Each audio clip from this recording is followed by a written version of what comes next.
What's up, Pirates, and welcome back to the Kickoff with Kennedy K. I'm Kennedy Kaiser, coming to you from Armstrong Stadium, home of Hampton University football. Today it's game day, and the Pirates are facing William & Mary.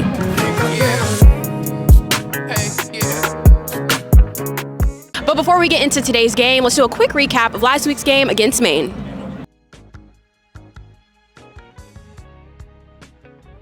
Last week, Hampton fell to Maine 35-7. Early penalties gave the Black Bears a 14-0 lead, but Earl was the third, connecting with Jackie Chavis for a 9-yard touchdown to make it 14-7. A fumble return by Andre Phillips Jr. was overturned, and Maine pulled away with the win. Now let's talk about the local rivalry between the Pirates and the Tribe.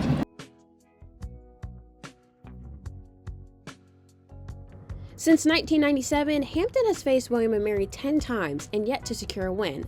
Last season, the Pirates jumped out first with a 5-yard touchdown run by Elijah Burris, taking a 7-0 lead.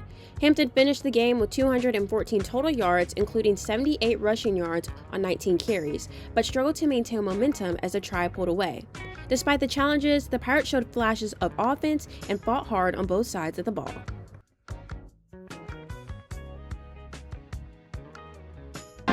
To secure the win, Hampton will need to stay consistent and avoid early penalties that put them in tough spots. Last week, turnovers and missed opportunities stalled drives, so connecting passes and keeping the ball moving will be key. With that in mind, let's see how the first half goes. In the first half, Hampton came out strong on senior day, opening the game with back-to-back touchdowns from Grayson Goldsmith to take a 14-0 lead. Cam Sturdivant's interception set up that second score, and the Pirates looked in control early, but momentum quickly flipped. William & Mary responded with 3 touchdowns in under 5 minutes, including a blocked punt return and a 50-yard run to go up 21-14. The Tribe added 2 more passing touchdowns and a field goal to take a 38-14 lead into the locker room. Now that halftime is over, let's see if the Pirates can finish out strong.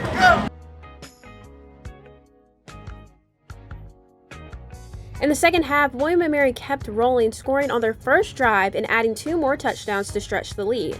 A Hampton interception set up another Tribe field goal, making it 55-14 late in the third.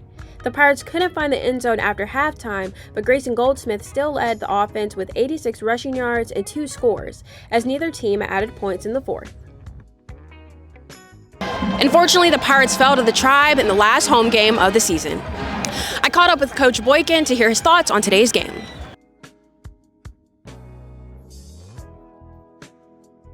Talk about this. I put a lot on the. When I say I put a lot on the seniors, like my thing is, I constantly want them to go out on top, and so my message to the rest of the team is, if this was your senior year, how do you want to go out?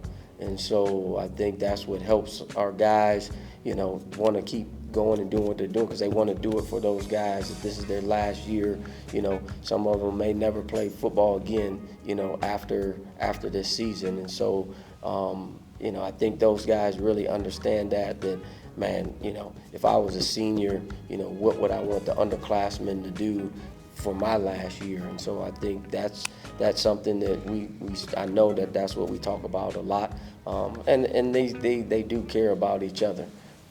At the end of the day, they care about each other, they support each other, and they do want the best for each other on the team.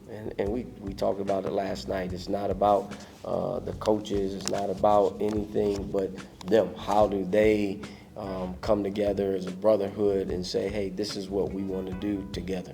So for us, I think it's when I say it's easy for them to keep coming and keep fighting, is because, the onus is, hey, let's make sure our seniors are taken care of and sent out the right way.